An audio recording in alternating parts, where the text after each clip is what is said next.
Hello and welcome to another training from the Kentucky Democratic Auxiliary. We hope that you are well on your way to getting your campaign set up. But before you get too far down the road, we need to talk about campaign finance. We need to talk about campaign finance doing it right, how to use the tools at your disposal, how to work with the Kentucky Registry of Election Finance, commonly referred to as KREF, and what happens if you don't. And joining me today, as always, is Miss Anna White. Anna, good afternoon. Good to talk to everybody. Very excited about this topic. It is vital that every candidate, every campaign, and every treasurer pay attention because very, very serious things can happen to you if you don't. And more importantly, we all need to remember that all of our campaigns are run with other people's money. It is folks who care about us and care about the issues, who contribute to and support campaigns, and we have an ethical, moral, and legal duty to be good custodians for those monies. Okay, so before we go any further, these are two notices right on the homepage of KREF. If you go there, these are the very first two things you see. And I really want to point out, exercise extreme caution when using third-party software vendors and consultants. If you are using other software to file your campaign finance reports, or you are having somebody do it for you, or your consultant says they're going to do it, guess what? KREF doesn't care. You are responsible as the candidate for how things are filed. And there are some software vendors out there who will tell you that their software works perfectly well with KREF, and in fact, it does not. So please be careful and please double check the work.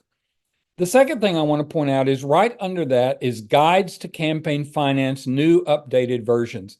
I often complain about software documentation because it is often the last thing that's done and it's often very bad. But I have to say that this candidate guide that you see right there, that is a PDF you can download, is very well done. And I would highly, highly encourage you to download it, read it yourself, keep it at your side, give it to your campaign treasurer and anybody else who works with money, and have them read it, and then go back and read it again, and then later read it again, because it is very, very good. It not only walks you through the software, but it also gives you a lot of information about the law regarding finances.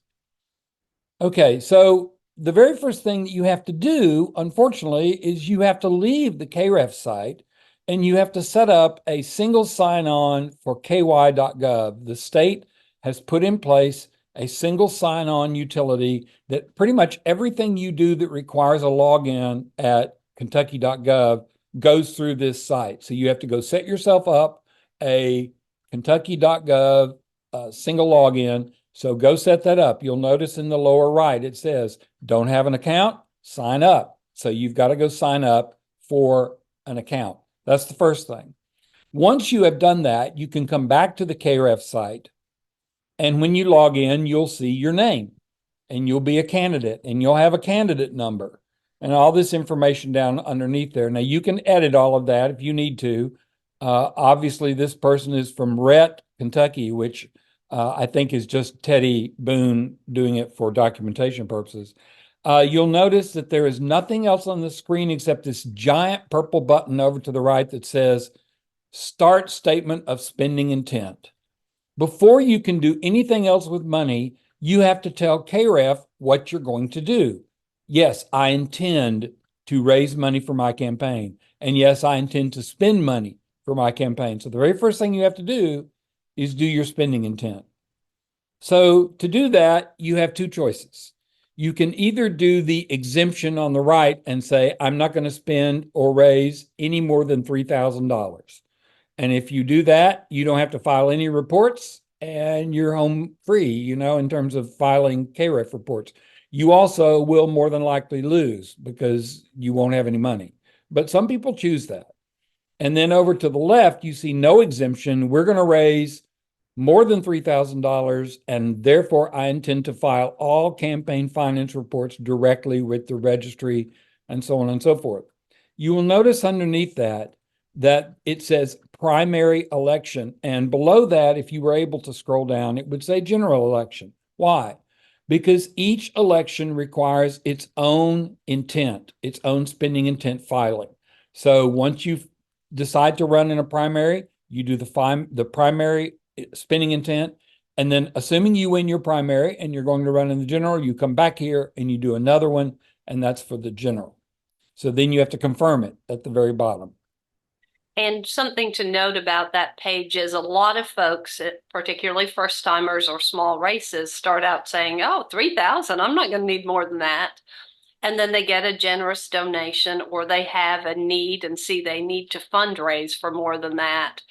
It is important, as soon as you know you are going over that 3,000 for any election cycle, primary or general, that you go back to your account, uncheck the no, check, yes, I'm raising more than 3,000. And from that time that you hit that $3,000 mark moving forward, you absolutely have to file your reports and double check with KREF. But I believe you need to go back and look at where you got the initial $2,999 that took you up to the 3,000, and also list where those came from. So don't say, no, I'm not raising more than 3,000, raise 5,000 and move on without going back to KREF and correcting that. Absolutely right.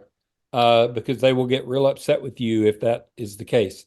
Notice the second pair. By the way, some of these slides are screenshots taken directly from the PDF. Notice the second paragraph. Once you file your statement of intent, you get a staff administrator to work with you, and this is the person you talk with. You don't be calling the main number. You talk to this person whenever you have problems, and I will tell you from experience that they are very helpful and very willing to help you if you have questions. Notice that your candidate number changes for each election. Every time the candidate identification number never changes. The candidate filer number changes. Keep those straight. If you successful primary candidates, like I said, will need to file a new statement of intent. I noticed also the contact to the IRS. We're not going to get into this today unless Miss Anna hits on it, but there are some IRS things that you need to take into account when you run for office. So I would encourage you to go look at that section. So here are the limits of donations. And I know this is confusing, but you as a candidate are only really concerned with the top line. So what can you get from various people? Each individual can give you $2,000 per election. Okay. So the primary is one election, the general is another. So somebody can give you $4,000. However, they can't give you $4,000 in one election. So you've got to figure out how to stagger that and record it, and so on and so forth. Same for a PAC, same from a contributing organization. Please notice the fourth column, the fourth donation column. You may not take money from a corporation of any kind. You also can't take an in-kind donation from a corporation. So if a bank allows you to use their community room and the community room normally is charged to somebody else, that's an in-kind donation, and it's illegal because it's from a corporation. So pay attention to that.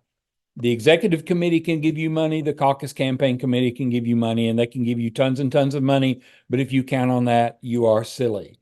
Don't count on that. So these are your limits. Okay. The rest of this is for everybody else. I'm not going to go over those. One thing to point out as folks are looking at corporate contributions, if you own your own business, you are part of an LLC or you run a corporation, you also can't use your corporation's money to help yourself. You can't take a picture of yourself or your flyer or your mailer in front of your business with the name showing. You can't hand out business cards. All of those would be considered an illegal corporate contribution. And so we don't always think about that when we're saying, oh yeah, no corporations are contributing to me. You forget that your own business is contributing in ways that aren't necessarily dollars, but are also helpful and also illegal. And tied to that, things like your business's office space, your business's equipment. You're thinking, well, I have a laptop. Who owns it? You or your business? If you own it, not a problem. If your business owns it, that's an in-kind contribution and you could get called on it. Do I think you will? No, probably not, but you could. So you need to pay attention. Thank you, Miss Anna. That's a good point. All right, filing reports. So you go log in to the this link right here, put in your username and password, scroll to the bottom, select the report that's due, and click view statement, and you can start, filling out the report. Reporting period. Let's make sure we understand this. Every report covers a specific time period, and there's no gap between the reports. Look at the second bullet. For each report filed, the beginning balance must be the same as the ending balance of the previous report.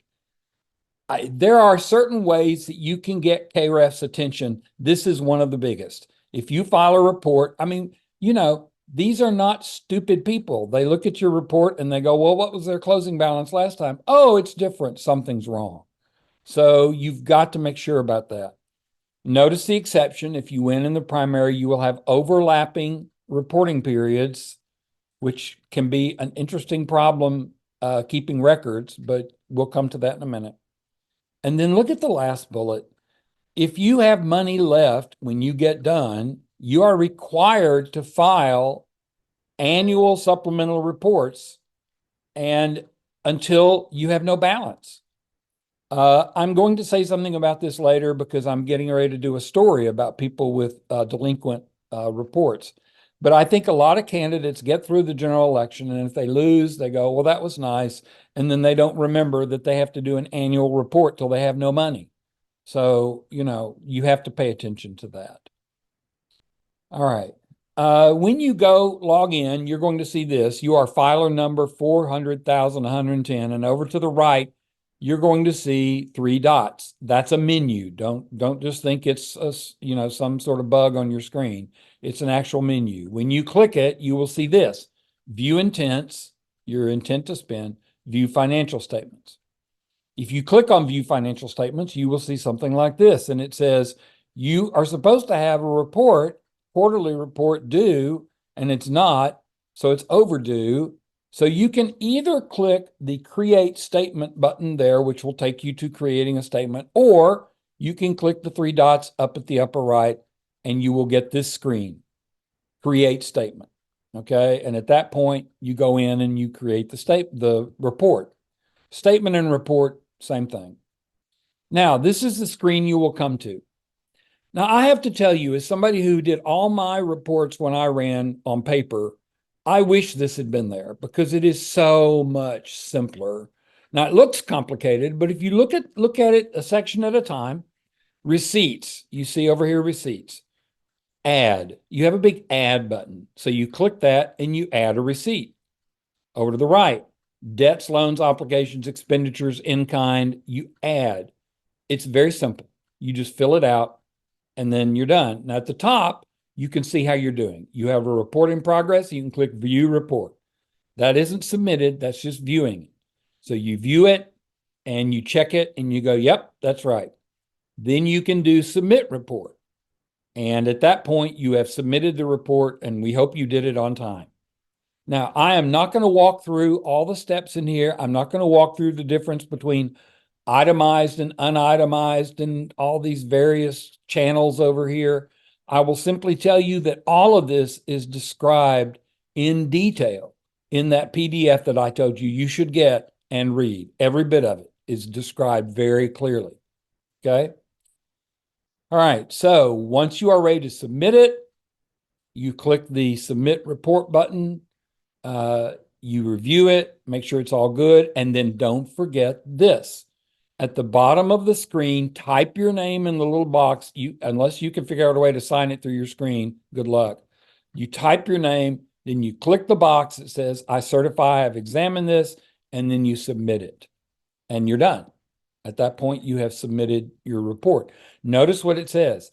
I certify that I have examined. Like I told you, you say, well, my treasurer did it wrong. KREF doesn't care. My consultant did it wrong. They don't care. My software did it wrong. They don't care. It is up to you, the candidate, to make sure it's right. Now, hopefully you've got a treasurer or somebody tracking your money who's very, very good at detail and very, very good at keeping track of things and is able to go, yes, all these donations right here have been adequately submitted and accurately submitted, and so we're all good. I will tell you, and I'm not saying you should do this. I'm just going to tell you that when I ran, because it was all paper, I kept a spreadsheet of everything I spent and everything I got. And that made reporting fairly easy because the number on the report had to match the total on the spreadsheet. So that made it easy for me. You do it the way you want to, but just remember you have to get these correct. All right, Miss Anna is going to talk to us about legal issues. All right, my favorite topic. And KREF cases make up about half of the political work I do. There is an awful lot of us out there who are making mistakes with KREF. And KREF is, as Bruce pointed out, very, very kind. If you are getting close to the deadline on a report, you'll get an email from them that says your report is due in 5 days. If you are a day or two over, you will get an email from them that says, oh, you may have overlooked your report. They really work hard to keep you in the loop about what is due and what your responsibilities are. They will go so far as to send an email to you every week. If you are weeks late on your report, you are going to continue to get emails from KREF saying, please file this report or tell us what the problem is. There is really no excuse for not responding to KREF. They are working hard to take care of our public funds, and we owe them respect for that job. And if you have a real reason that you cannot do your report, you've suffered an injury, you're in the hospital, you've had a death in the family, they will give you grace. You just need to reach out and tell them. If it's a secret, they can't help you and there are no excuses. But if you promptly reach out and let them know why you're delayed or why there's a problem, they make every effort to work with you. So believe me, calling them is always your first line of defense. That said, KREF will not fill out your reports with you. They will not go online with you and talk you through how to fill it out. They'll give you general information or remind you to read the candidate manual. And they cannot tell you how to define the money you've gotten. They won't tell you, yes, that's an in-kind, no, that's a candidate loan. It is not their job to do your accounting, but it is their job to keep you on track and give you all the tools you need to stay on track. So the first question people ask is, well, how do I get money into my account? What do I do? Many, many candidates start with a loan, and you can loan yourself money as the candidate, or a family member can loan you money. Some people have even gotten loans from other entities, not corporations. You are even allowed to get a loan from a bank under specific circumstances. But the loans must be documented. You can't just say, I need to open my campaign account. I guess I'll stick $500 in there. You need to take a check, and it needs to be something in writing, never cash, from your personal account or wherever the money is coming from. And it needs to say on it that the payee is, Anna White's for Kentucky, Anna White's campaign, whatever that is. And that check needs to be deposited into the account. You also should have a loan document, even if it's a one line on a piece of paper that says candidate loan, March 14th to campaign, $500. And that way you always have a record that you made that loan. On rare occasions, KREF has gone back 5 years or 7 years looking for records. And in Kentucky, we've had a lot of banks change hands or even close. And in a few cases, the checks were no longer available. The candidate said, well, I put a check in there, but the bank didn't have an image of that check any longer. The bank didn't exist. But if the candidate can come up with that receipt, at least you have some documentation. Most money that candidates get come from contributions, which is what we call donations. And so those are from individuals, from PACs, from whoever is giving you money.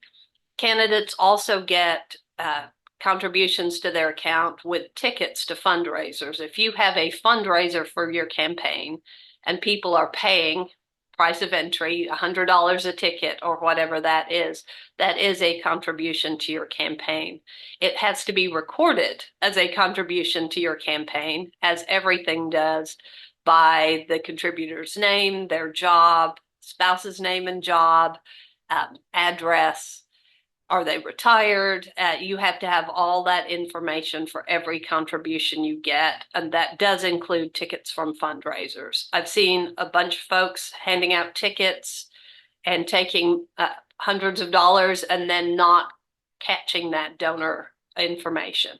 And that means ultimately all that money is going back to where it came from or to a nonprofit. That is not money for your campaign if you don't know where it came from. So make a record of everything. Just make a habit to carry with you a notepad or on your phone or however you do it, or your treasurer does it. Every piece of money that comes to you needs to be recorded. Immediately capture all that information. A lot of people print out, because we're still very paper-based, print out little slips that people can fill in. This is my name, my address, my job.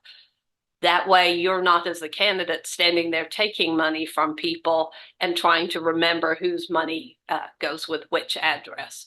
It's much easier to have the donor fill that out themselves, much more likely to be correct if the donor fills it out, and it won't take up your time.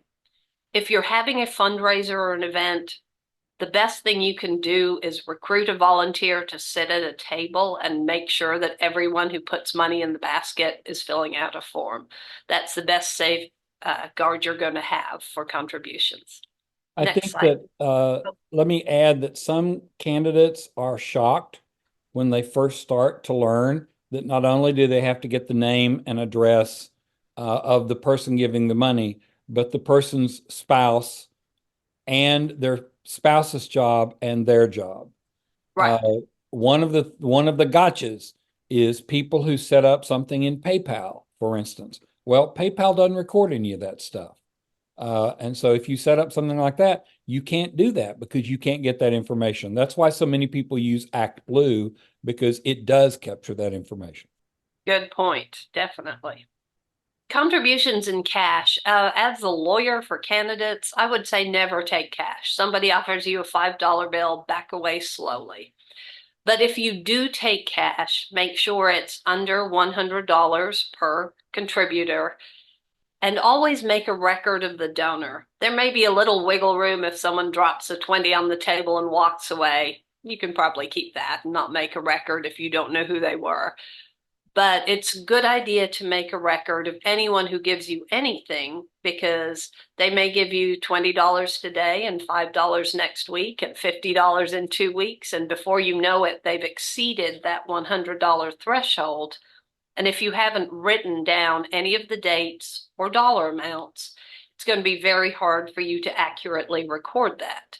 And we need to remember that it's not just the campaign making this record. People are making a record too. Now, if they're a PAC or a contributing organization, they're also reporting to KREF. I gave this candidate $50. If your report doesn't also say the contributing organization gave me $50, that is another KREF trigger, because they will compare what organizations say they've given you to what you say you got from them. And even with individual private people who are contributing, a lot of people make very good records and will say, I gave the candidate $50 on the 4th and $200 on the 15th. And if your records don't show $250 from that individual, that can really trip you up. The most important thing talking about cash is do not use cash on your campaign. Do not pay for a single thing with cash from your campaign funds. That means don't withdraw $50 walking around money from your campaign account to pay for McDonald's on your way to Western Kentucky for a fundraiser. You need to use a check. You need to use something that is recorded. And as important or more important, do not pay vendors in cash, because when KREF audits anything, they are going to ask you, let's see the receipt from your t-shirt maker. Let's see the receipt from your field crew. If you have paid those folks in cash, you will most likely not have a receipt, and you're really running the risk of actual criminal charges. If there's cash walking in and out of your account without receipts, that is the number one trigger for a criminal violation of campaign finance. We need to remember that when we're custodians of other people's money, it's a crime to misuse that. And even $100 crime is still a crime.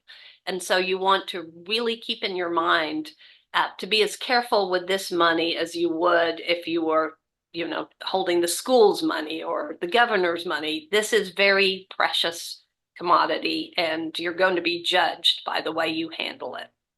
Amending your reports. Well, we try very hard to be as good as Bruce and keep it all on spreadsheets, but often there are mistakes. Your mail will come in and you'll be so busy and you won't have opened all the envelopes that are just full of cash sitting on your desk, right? And you'll file your report, and then next week after you file the report, you're opening the envelopes and you find something that came in earlier and was deposited. And so your report is not entirely accurate. This is never a reason to panic. You are allowed to amend your reports as often as you want to. And KREF really encourages you to do so. So every time you find that error, just go back, amend the report, and you'll be fine. Do not do what some candidates do, which is say, "Ooh, I forgot to report that I put $500 in the account before my last report was filed. I'll just note that $500 on my next report." KREF sees or can ask for your bank statements, every single check, every single expenditure, every week, every month, and they can see when the money went in and when you reported it.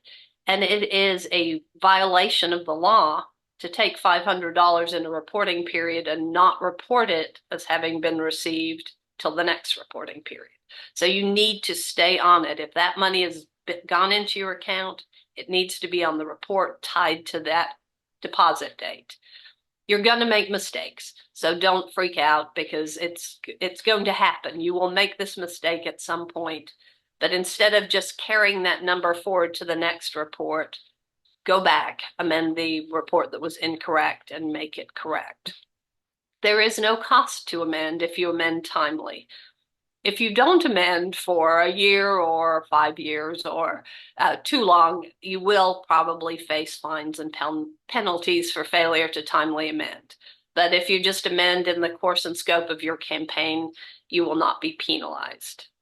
Repaying funds to yourself or because you received a contribution you can't accept, which is, say, somebody who's not allowed to give money, someone who works for the state maybe, or something has given you money, you can't accept it, and so you need to return it to them.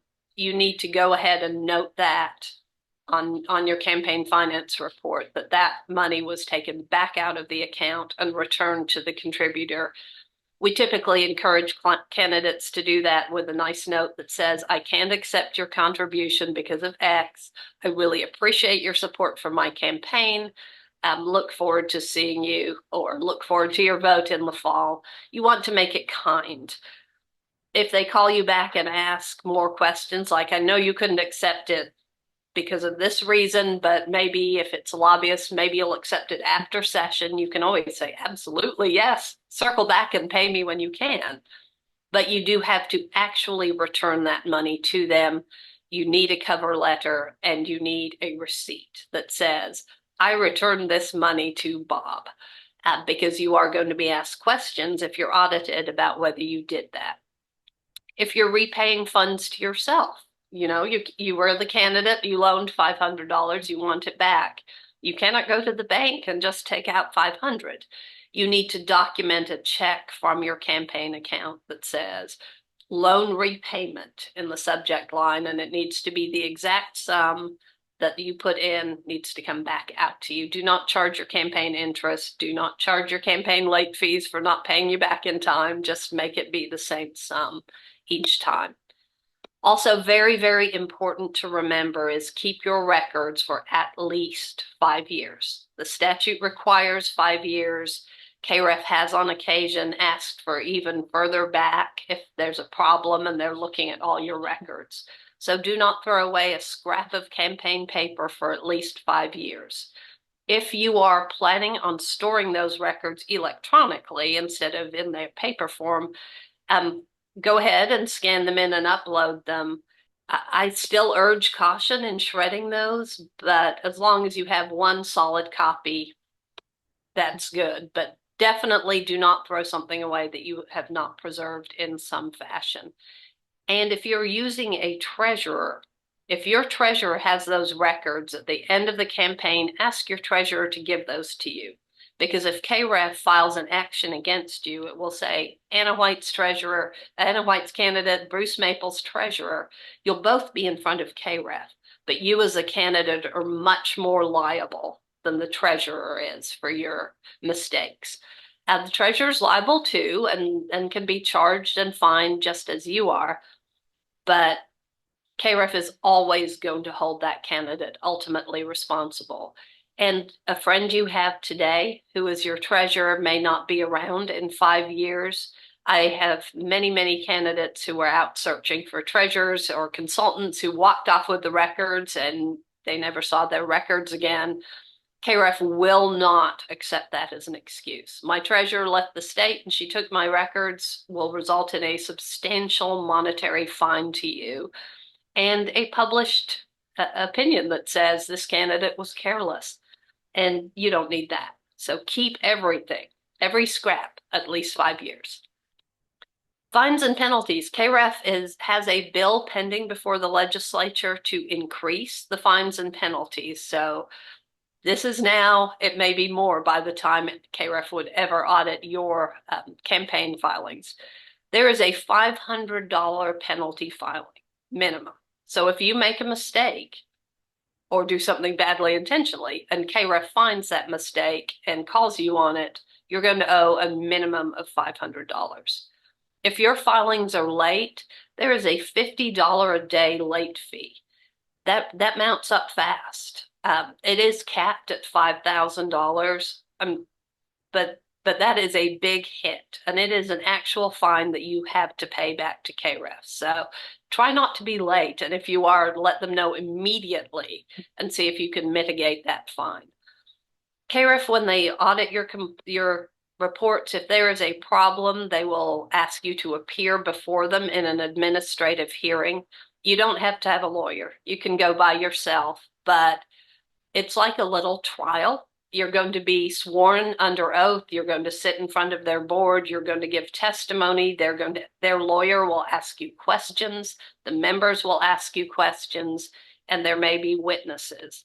So it is not just a joke. If you get in trouble, you're looking at a couple really rugged hours being questioned about this.